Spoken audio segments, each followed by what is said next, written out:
গাজার আজানে এখন করুণ সুর, মুয়াজ্জিনের কণ্ঠে ঝরছে বেদনা, ক্রন্দন ধ্বনিতে পুরো উপত্যকা গুমুট হয়ে আছে। সারি সারি শিশুর মরদেহ পড়ে আছে এখানে সেখানে, হাসপাতালের বারান্দায় জায়গা নেই।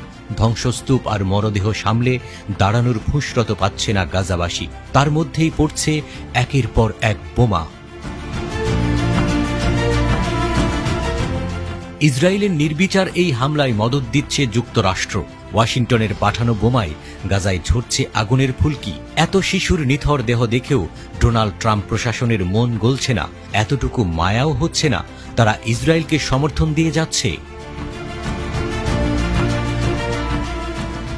তবে ট্রাম্পের দেশেও জ্বলছে বিধ্বংসী আগুন।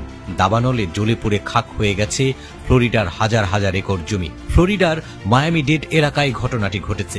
সেই দৃশ্য ধরা পড়েছে সিসিটিভি ক্যামেরায়। দাবানলের কারণে বন্ধ হয়ে যায় দুই গুরুত্বপূর্ণ মার্কিন